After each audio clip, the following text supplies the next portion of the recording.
명절을 맞이해서 우리 교회를 방문해 주신 모든 분들을 환영합니다.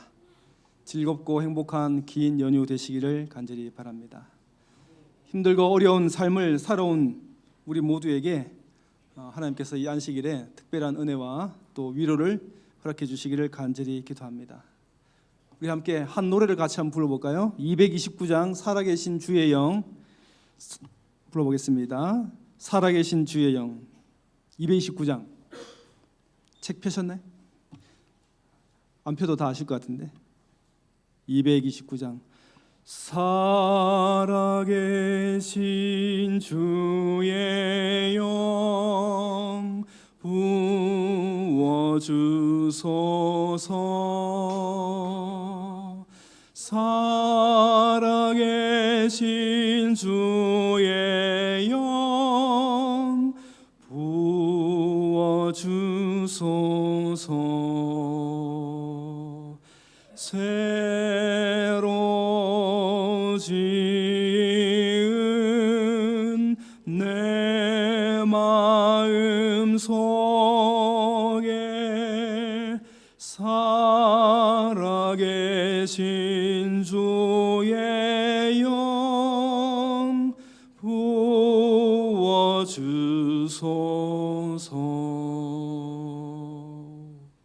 하늘에 계신 아버지 하나님, 오늘 함께 나누는 이 말씀이 입속에 뿔같이 달게 하시고 우리의 몸에 흡수되게 하셔서 하나님의 백성으로 올바른 삶을 살아가는 저희 되도록 인도해 주시옵소서. 예수님의 이름으로 기도합니다. 아멘.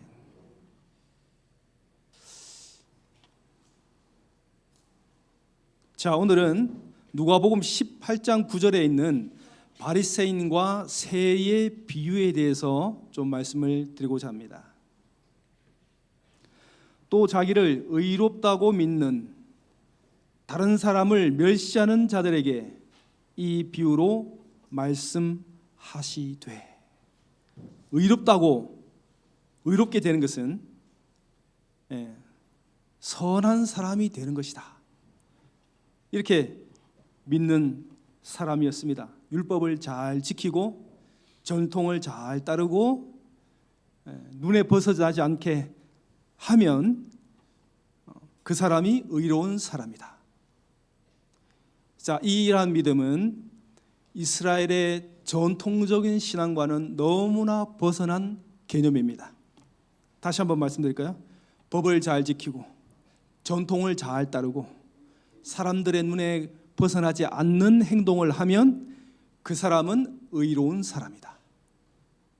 이것은 이스라엘 백성들의 신앙의 삶에 의로운 개념이 전혀 아닙니다. 이스라엘 사람들이 말했던 의라고 하는 것은 자기 스스로 만들어낼 수 없는 것이었습니다.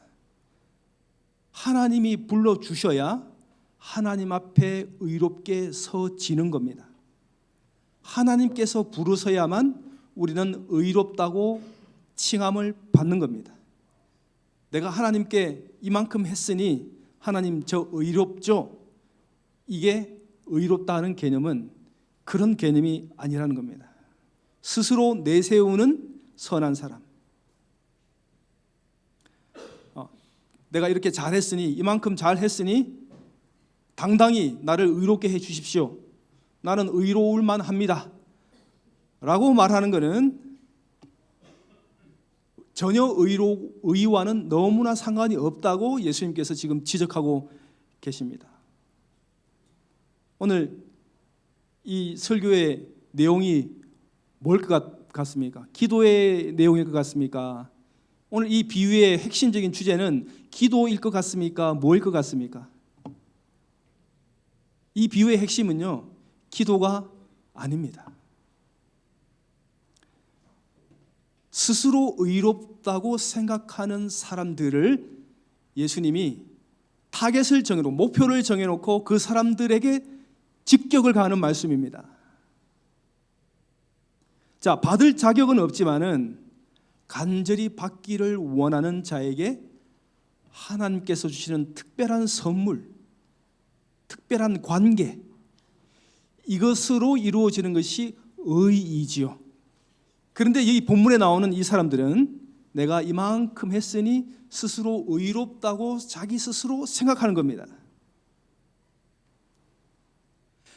이러한 전통적인 아름다운 성경의 의의 관계가 예수님 시대에 와서는 완전히 바뀌어 버립니다. 지금 바리새인들이 하고 있는 그 믿음으로 말이죠. 내가 요만큼 했으니 하나님은 나를 좋게 볼 거야. 내가 요만큼 했으니 하나님은 나에게 여기에 맞는 대우를 해 주셔야 돼. 자, 자기들의 행위에 스스로 의롭다고 생각하는 자들, 분명히 예수님이 명시하셨어요. 그 사람들을 위해 하는 겁니다. 이거는 기도에 대한 내용이 아니죠. 의에 대한 말씀을 하고 있습니다. 여기 보니까 두 사람이 기도하러 성전에 올라가니 하나는 바리새인이요 하나는 세리라. 기도하러 올라간다. 여러분, 이 말은 어떠한 말일까요? 기도하러 올라간다. 자, 기도하러 올라간다는 이 말은 조용한 시간에 하나님께 기도할 게 있어서 성전을 찾는다는 우리의 생각과는 전혀 다릅니다. 이 말씀은 그 시대의 관용적인 표현인데 이것은 성전에 예배하러 간다는 말입니다. 지금도 이 말을 사용하고 있습니다. 기도하러 간다. 성전에서는 하루에 2차례 제사가 있었습니다. 아침과 저녁에 새벽 6시와 오후 3시에 번제가 있었습니다. 예배가 있었습니다. 제사장은 흠없는 어린 양을 제물로 바쳤습니다. 이것은 예수님을 상징했죠. 그분의 죽으심을 통해서 의의 길이 열린다고 하는 그것이 바로 의입니다. 그 제사에서 나팔 소리가 나고 또 악기 소리가 나고 여러 경쾌한 방울 소리가 울려 퍼지면서 제사장은 시편을 낭독하고 기도하고 어린 양을 잡습니다. 그리고 그 피를 번제단의 뿔에 바릅니다. 이 광경을 백성들이 지켜보고 있습니다. 백성들은 이 모든 절차를 그 예배에 참석해서 그것을 다 지켜봅니다. 제사장은 그 피를 들고 처책한 성소로 들어가서 분향합니다. 백성들은 그 제사장이 밖으로 나올 때까지 기다립니다. 그리고 이 기도의 향연은 분향은 하늘로 올라갑니다. 이때 백성들은 소리 내어서 기도합니다. 오늘날의 예루살렘의 통곡의 벽 앞에서 이스라엘 백성들이 서서 기도하는 모습을 종종 보셨을 것입니다. 그 사람들은 오늘날도 똑같은 기도를 합니다. 똑같은 모습으로요. 어떻게 기도할까요? 두 팔을 모읍니다. 그리고 고개를 숙입니다. 그리고 서서 합니다. 그리고 앞뒤를 흔들면서 기도합니다. 작은 소리로 하든지 혹은 침묵으로 하든지 이렇게 제가 지금 기도하는 모습을 보고 계시죠? 이렇게 기도합니다. 이렇게. 텔레비에 보시면 그렇게 기도하는 사람들이 나와요. 제사장이 성소에 들어가 있는 동안 백성들은 그렇게 기도하는 겁니다. 기도하면서 그가 나올 때까지 기다리고 있는 겁니다. 자, 이때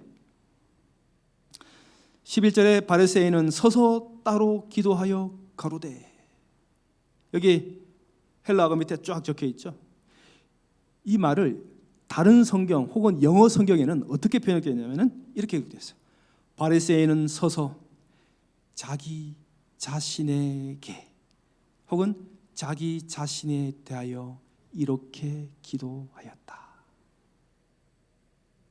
여기 우리가 바리새인이 기도하는데 어떤 기도를 했는지 어떠한 마음으로 했는지 올바로 번역된 성경에는 이렇게 기록되어 있어요. 기도를 누구한테 한다고요? 자기에게. 기도가 누구에 대한 기도라고요? 자기 자신에 대한 기도를 합니다.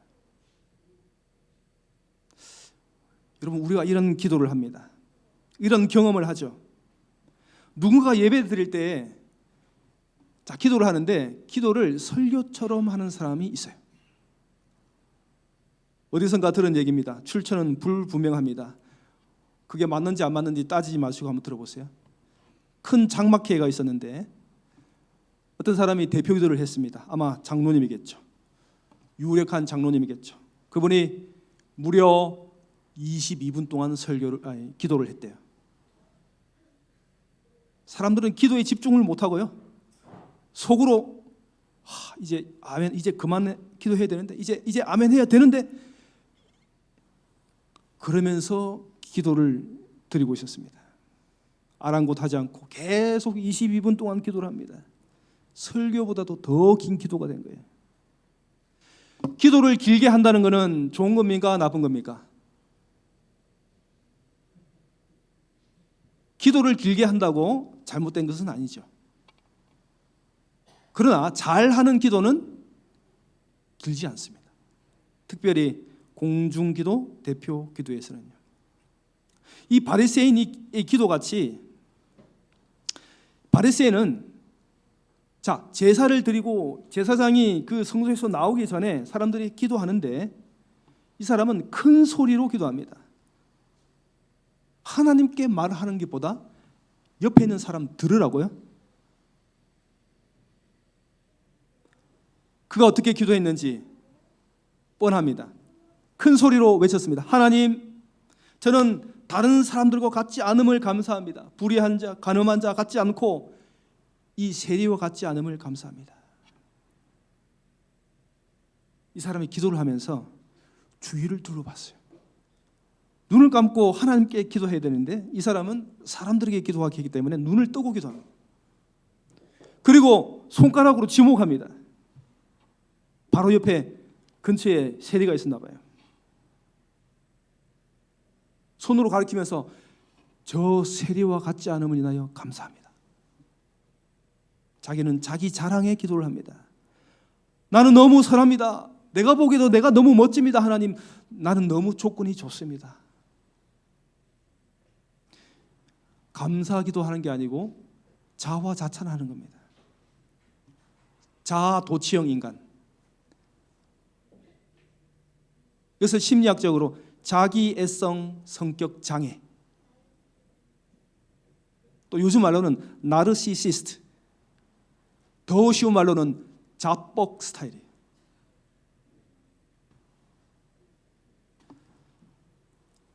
그의 기도는 오직 자기 자신에 관한 겁니다. 자신을 높이는 거죠. 그러면서 그를 큰 소리로 얘기를 하면서 그 큰 소리를 하는 의도가 뭐냐면은 너희들도 내처럼 되라. 너희들도 내만큼 해라 이거예요. 그는 멀리 떨어집니다. 무리와 멀리 떨어져요. 왜요? 자기는 의롭다고 생각합니다. 주위에 부정한 사람, 죄인이라고 생각하는 사람들하고 서치기만 해도 그는 정결의식을 따로 치러야 했습니다. 너무 거룩하기 때문에 들어오실 수 없어요. 멀리 떨어집니다. 나는 일주일에 2번 금식하고 내가 드리는 온전한 11조를 주님께 드립니다. 유대인들은 그 10계명을 범하지 않기 위해서 많은 울타리를 쳤어요. 울타리를 하나, 둘, 셋, 넷, 5개. 왜요? 그 법을 범하지 않기 위해서요.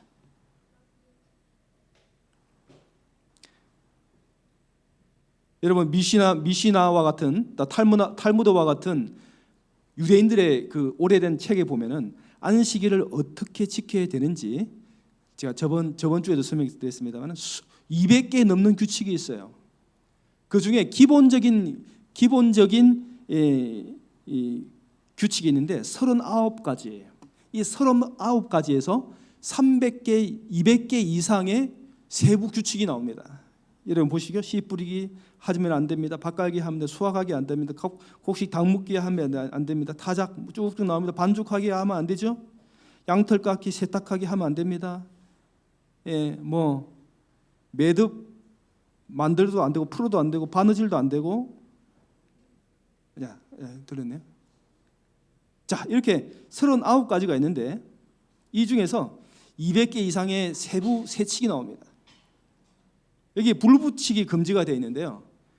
그거를 세부적으로 들어가면요, 스위치를 켜도 안 되고 꺼도 안 돼요. 안식일이 됐는데 불을 켜놨어요. 근데 안식일이 되니까 불을 끌 수가 없어요. 하루 종일 불을 켜놔야 돼요. 안식일이 지나야 그 스위치를 끌 수 있어요. 엄격히 그들이 전통을 지키려고 했습니다. 율법을 지키려고 할 마음은 이해가 갑니다. 바리새인들은 그렇게 말하죠. 이 200개, 300개로는 충분하지 않아. 우리가 더 많은 울타리와 더 많은 안전책을 세워야 돼.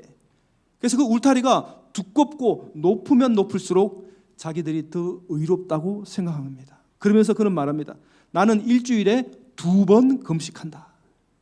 계속 기도로서 자기 자랑을 하는 겁니다. 하나님께서 유대인에게 요구하는 금식일이요, 성경에 보면요, 딱 하루 있어요. 어느 날 이스라엘 백성들은 모든 사람이 금식해야 될까요?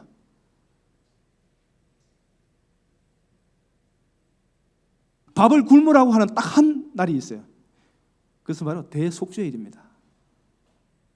그런데 바리새인들은 그걸로는 안 돼. 그걸로는 불충분해. 그걸로는 성에 안 차. 더 엄격히 지킵니다.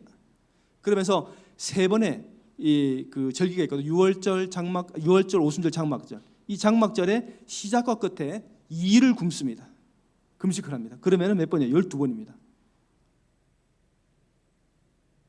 그 정도도 해도 충분한데 그들은 아니야. 이것으로는 부족해. 1년에 104일을 금식합니다. 그러면서 하는 말이 너희는 고작 해야 12일을 금식하지 나는 104일을 금식해. 1년에 3분의 1을 굶는다는 말입니다. 이것을 더 의롭게 여깁니다. 칭찬받을 만하죠. 그렇게 애를 쓰는 모습을 보니까요. 그런데 문제는 뭐냐면 그것의 마음의 동기였습니다. 겸손히 하나님께 가는 게 아니고 자기의 의로움과 자랑을 삼는 것이었습니다. 이렇게 하면 의로워질 수 있어. 이 정도는 해야 돼. 그렇지 않으면 의롭게 되지 못해. 내처럼 해봐. 나를 따라해. 이때 예수님께서 이러한 의로운 사람과 정반대되는 한 사람을 등장시킵니다. 멸시받던 인물 세리였습니다. 그가 기도합니다. 세리는 멀리 서서 감히 눈을 들어 하늘을 우러러 보지도 못하고 다만 가슴을 치며 이르되 하나님이여 불쌍히 여기소서 나는 죄인이로소이다.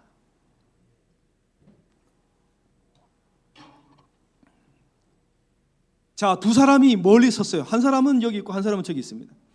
바리새인도 멀리 떨어져 있어요. 세리도 멀리 떨어져 있어요. 그런데 멀리 떨어진 이유가 다릅니다.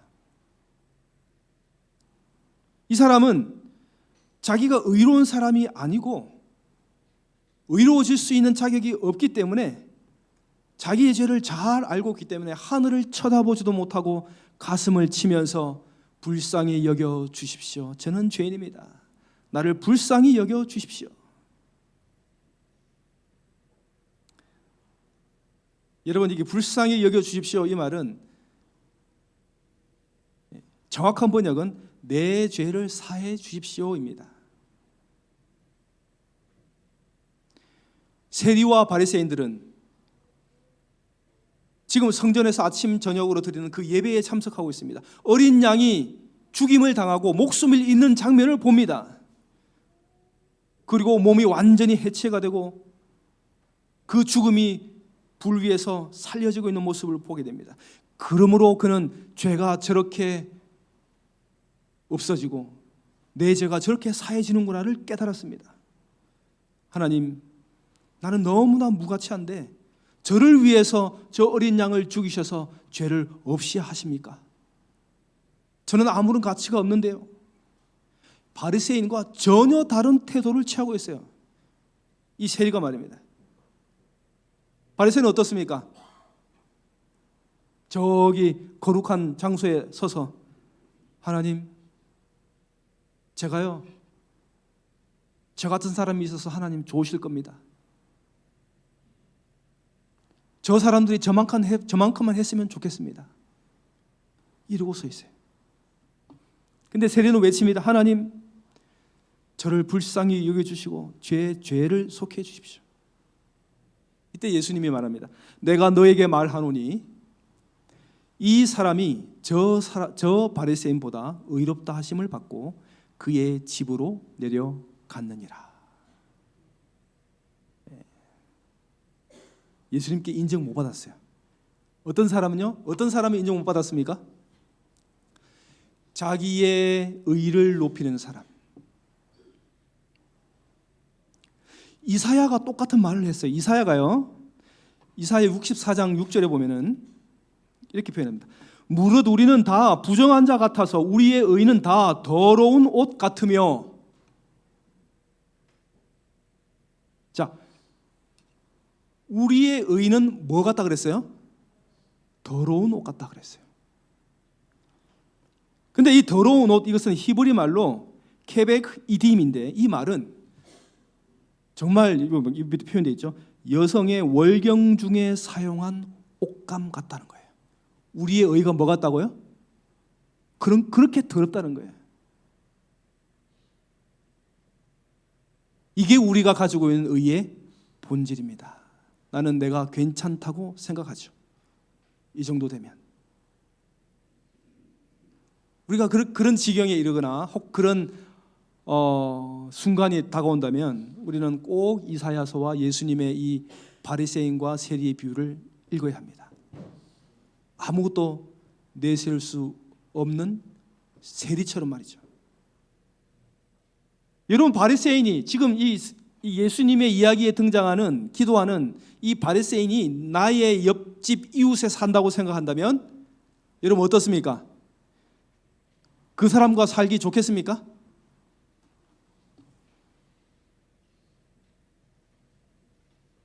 좋습니다. 왜요? 그는 정직합니다. 바르게 살아갑니다.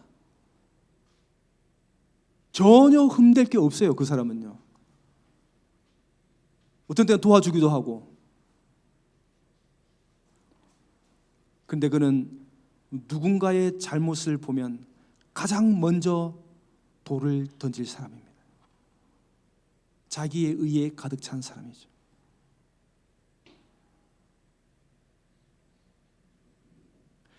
갈보리 십자가에서 우리는 그 속죄의 희생으로 우리는 의롭다고 칭함을 받습니다. 그분이 거룩하지 않지만은 거룩하다고 쳐주고 우리를 불러드립니다.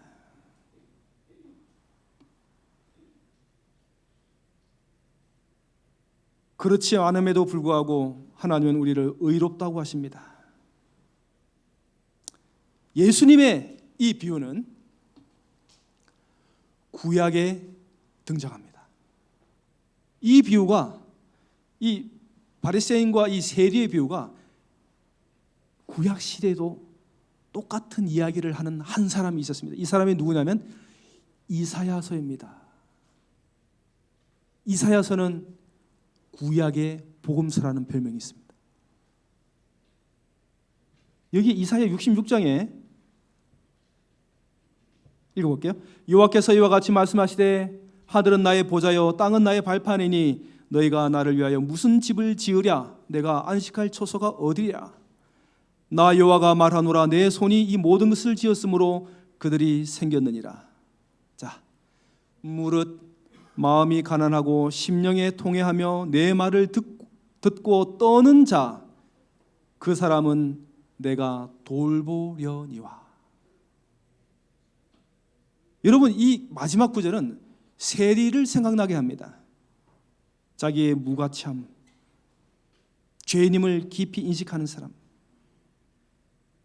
그런데 이 밑절에는 바리새인 같은 자기 의를 높이는 사람들에 대한 기록이 있습니다. 3절에 보면은 소를 잡아 드리는 것과 그것은 살인함과 다름이 없이 하고 어린 양을 제사로 드리는 것은 개의 목을 꺾음과 다름이 없이 하며 드리는 예물은 돼지의 피와 다름이 없이 하고 분향하는 것은 우상을 찬송함과 다름이 없이 행하는 그들은 자기의 길을 택하며 그들의 마음은 가증한 것을 기뻐한즉.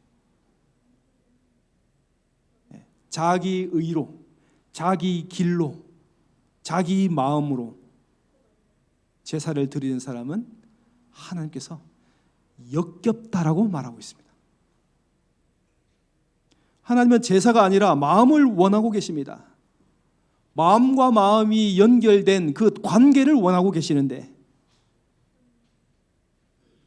그런 사람을 예수님은 너희는 내 성소를 더럽혔다. 왜냐하면 너희의 마음이 옳지 않기 때문이다. 너의 마음이 옳지 않기 때문이다.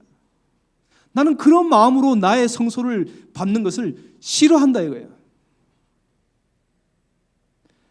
분향하는 것은 우상을 찬송함과 다름이 없이 행하는 그들은 자기의 길을 택하며 그들의 마음은 가증한 것으로 기뻐한다. 그렇게 하면서도 어떻게 한다고요?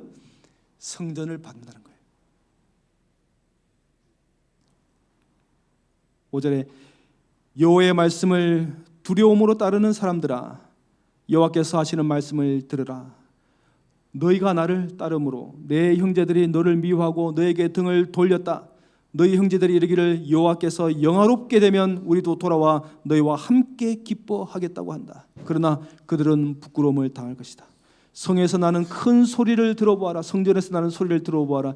여호와께서 원수들을 심판하시며 그들이 행한 대로 벌하시는 소리다. 여기 자기 의에 빠져가지고 자기의 길을 걸어가는 사람들을 묘사하고 있습니다. 여호와 하나님이 원하시는 것은 상한 심령이에요. 통회하는 마음입니다. 하나님이 혐오하시는 것은 자기 스스로 의롭다고 생각하는 겁니다. 예수님의 이 말씀은 이사야 66장의 말씀과 정확하게 연결이 됩니다. 그런데 이 말씀이 요한계시록과 또 연결이 돼요. 요한계시록 3장에 있는 말씀과 연결이 됩니다. 그래서 바로 7 교회에 대한 보내는 권면 가운데 7째 교회와 연결이 됩니다.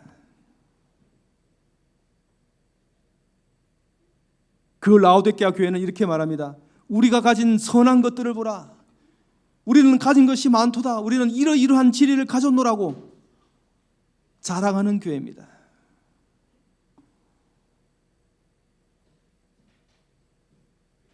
스스로 겸손히 우리는 너무 깨어져 있기 때문에 하나님 없이는 살 수 없습니다라고 말하지 않습니다. 우리는 부유하다.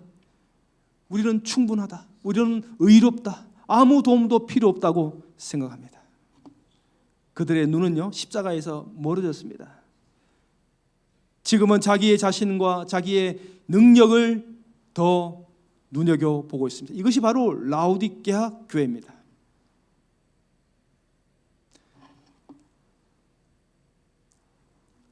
바리새인과 세리에게 그 이야기를 하셨던 그 예수님이 오늘 이 라오디게아 교회에 살고 있는 사람들에게 그렇게 말씀하시는 겁니다. 나는 이것을 너무 혐오한다. 내가 너희를 불렀지만은 내가 너희를 도저히 알 수가 없다. 너희를 모르겠다. 하나님 없이 무가치함을 깨달을 때 내가 너를 고쳐주고 무한한 가치가 있는 존재로 만들어줄 수 있는데, 여러분, 이것이 성경 전체의 메시지입니다. 예수님이 이 비유를 그렇게 설명하십니다. 이사야서와 요한계시록의 말씀을 연결되어서 그렇게 설명합니다. 여러분, 이 세리는 어떻게 되었을까요? 어떻게 되었다는 말은 없습니다만은 이 세리는 하나님을 갈구하고 하나님의 은혜와 속죄를 갈구하다가 결국 이 제자들의 활동과 예수님의 십자가의 사건을 통해서 하나님의 구원의 은혜를 발견하고 자기에게 주어진 속죄의 확신을 얻고 아마 생애를 마쳤을 것입니다. 우리는 우리의 자신에게 아무런 의의가 없다는 사실을 우리가 다시 한번 돌아보시기를 바랍니다. 세리처럼 말입니다. 간절히 구하는 자가 되어야 합니다. 자신의 의를 구하지 않고 우리에게 있는 십자가를 쳐다보므로 그 십자가 밑에서 모든 것을 발견하고 깨달으며 십자가로 돌아가시는 저와 여러분이 되시기를 간절히 바라면서 말씀을 줄이겠습니다.